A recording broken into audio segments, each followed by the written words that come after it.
If you've ever lived in a busy city, you've probably felt this. Days blur, months disappear, a year feels like 6 months.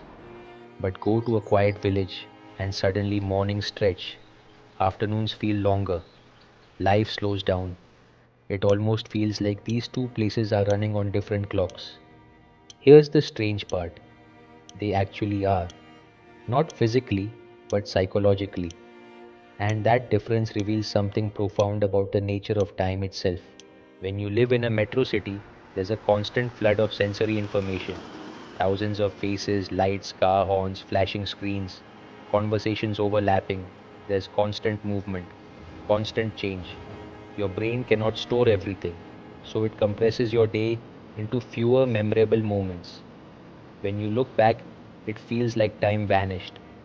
The day is over before you know it. In a village, there's less. The same faces, familiar sounds, fewer interruptions, slower emotional rhythms. Your brain stores more detail per moment, so time feels slower. What you're actually experiencing is different rates of change.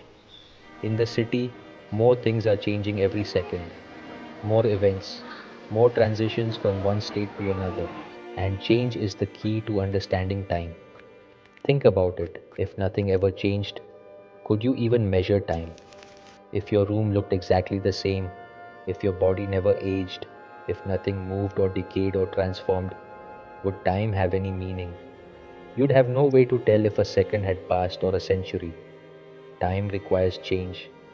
Without change, time is meaningless. Before we go further, let me show you something mind boggling. Think about it. The past doesn't exist anymore. It's gone. Your childhood, yesterday's breakfast, the conversation you had 5 minutes ago, all gone. They happened, but they don't exist now. As for the future, it doesn't exist yet. Tomorrow, next year, 5 minutes from now. None of it is real. It hasn't happened. So only the present exists, right? Only this moment, right now. But here's the problem. What is now? How long does the present last? A second? A nanosecond? The present seems to be infinitesimally thin. It's just the knife edge between a past that no longer exists and a future that doesn't exist yet. A threshold separating two non existent phenomena. So, if the past doesn't exist, the future doesn't exist, and the present is barely there, then when exactly does anything exist? Philosophers have struggled with this for thousands of years. There are two main approaches to this problem. The first is called presentism. This view says only the present moment is real. The past has ceased to exist. The future hasn't come into existence yet. Reality is just this moment, constantly being replaced by the next. This matches our everyday experience. It does feel like only now is real, but presentism creates problems. If the past doesn't exist, how do we have memories of it? How can something that doesn't exist affect us? Was the universe created 13.8 billion years ago? Or was it created yesterday with every memory of the past coded inside you? The second view is called eternalism. This says past, present, and future all exist equally. They're just different locations in time, like different locations in space. Think of it like this: Paris exists, even though you're not there right now. The year 1920 exists in 1920, even though you were not born then. Time is like a dimension you can move through. This sounds weird because we experience time as flowing, but Einstein's theory of relativity actually supports eternalism. Two events that happen simultaneously for one observer occur at different times for another, depending on speed and gravity. If now is relative, if there's no universal present moment that everyone agrees on, then the division between past, present, and future is subjective. It's about your perspective, not about what truly exists. But the eternal theory also creates another problem. If the past, present, and future all exist just like a place in a three dimensional world, it means the past and the future are there. Always have been, always will be. So, do you even have free will? Can you change the future? Let's talk about what causes change. Why do things change at all? The answer is entropy. Entropy is often explained as disorder, but that's not quite right. Better to think of it as the number of possible arrangements something can have. Imagine a deck of cards. When it's organized by suit and number, that's low entropy. There's basically one arrangement that counts as organized, but shuffle it, and there are billions of possible arrangements that all count as shuffled. That is high entropy. Low entropy equals few possibilities. High entropy equals many possibilities. An egg in your hand is low entropy. A smashed egg on the floor has high entropy.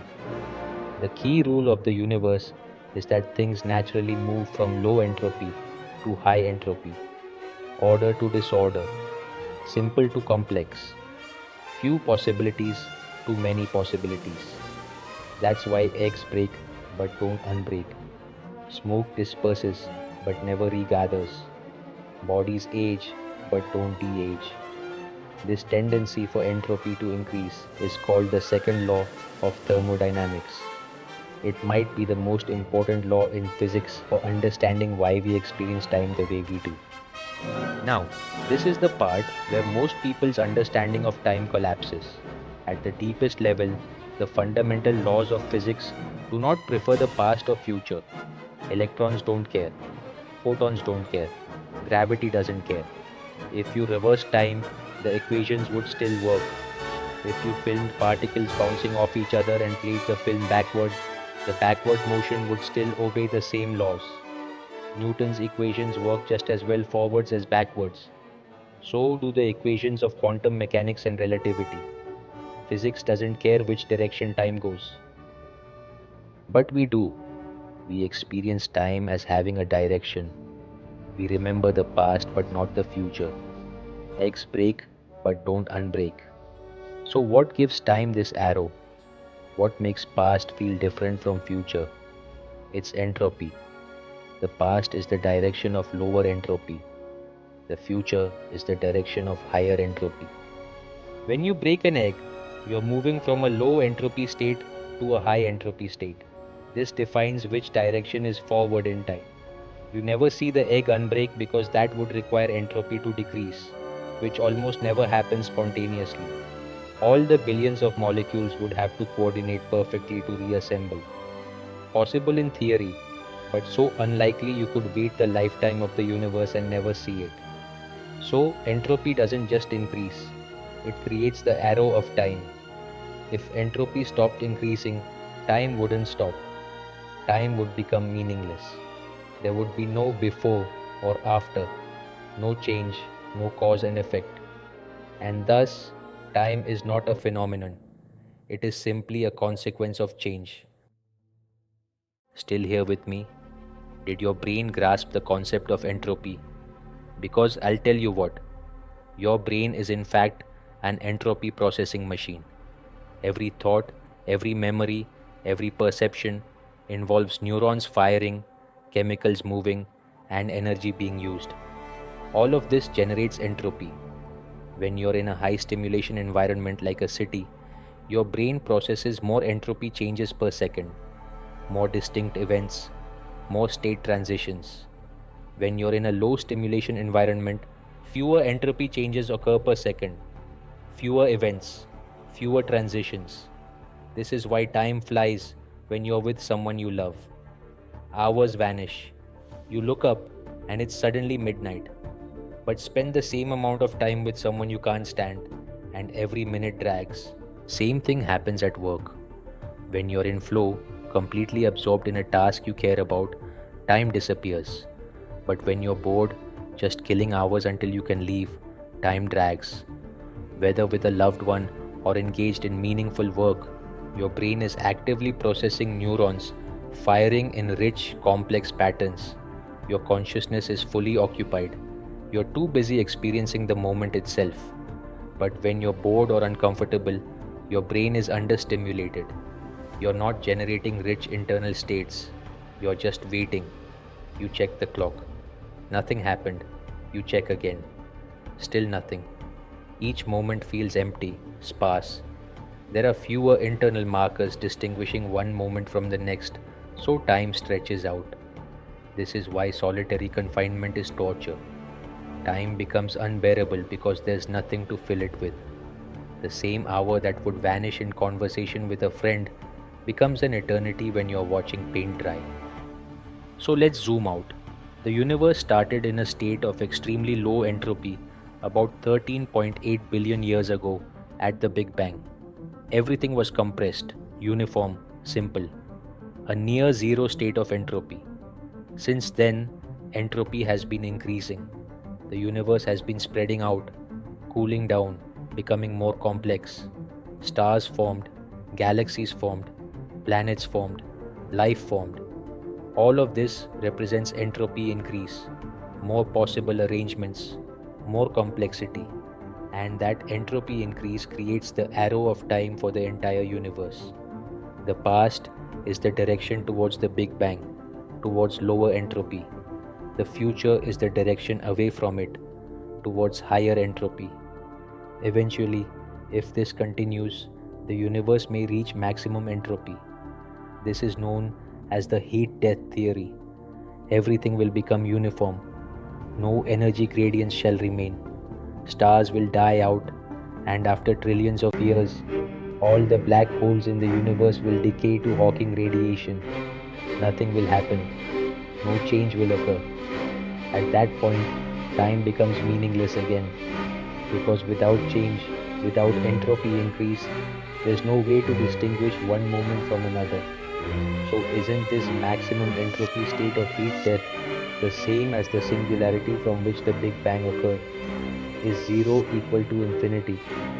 This is what I shall be exploring in my next video.